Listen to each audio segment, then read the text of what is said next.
गणपती थांबा दक्षिणमुखी गणपती मामा एकच मिनिट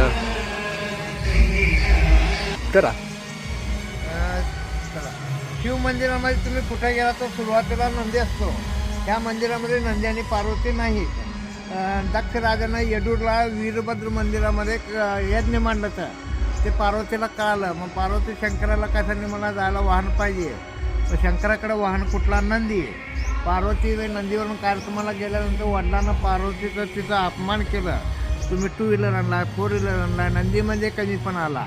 त्यामुळं पार्वतीच्या वडिलांना अपमान केल्यानंतर पार्वती तिथं सती गेल्यानंतर तिथं पार्वती आणि नंदी येडूरला आहेत.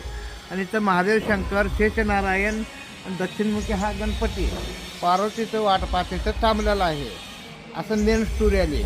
परत स्वर्गमंडपामध्ये त्रिपुरा पौर्णिमेला श्रावण महिन्यामध्ये जे त्रिपुरा पौर्णिमा येते ना त्या पौर्णिमेला चंद्र रात्री स्वर्गमंडपामध्ये रात्री 12ला येतो. वर्षातून एकच दिवस 5 नोव्हेंबर रोजी चंद्र त्या स्वर्गमंडपामध्ये येतो. रात्री 12च्या नंतर 4 वाजेपर्यंत दीपोत्सव असतं. तिथं दक्ष राजाने यज्ञ मांडल्यानंतर तिथं दीपोत्सव झाल्यानंतर पहाटे 4ला म्हणजे कार्यक्रम संपतं. आलं का लक्षात तुमचं. मंदिर 6व्या शतक धरून 13व्या शतकापर्यंत बांधलं गेलं. जारू बेंजीर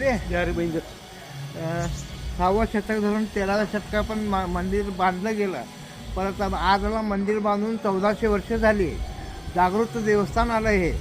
परत किरणोत्सव मे महिन्याच्या 5, 6, 7 तारखेला सूर्य सकाळी उगवला का नाही पूर्व दिशेहून सूर्याचं किरणोत्सव पिंडीवरती आत पडतं.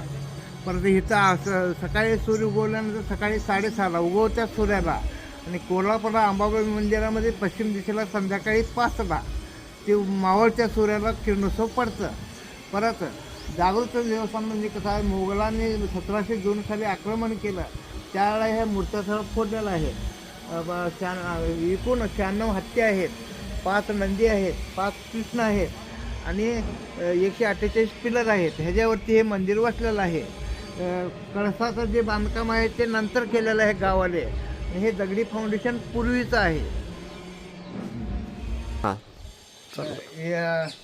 इथं देवनागरी लिपीमध्ये शिलालेख आहे. 6व्या शतकातून 13व्या शतकापर्यंत बांधलं गेल्यानंतर 1136ला जीर्णोद्धार केलं. म्हणजे हे देवनागरी लिपी थोडं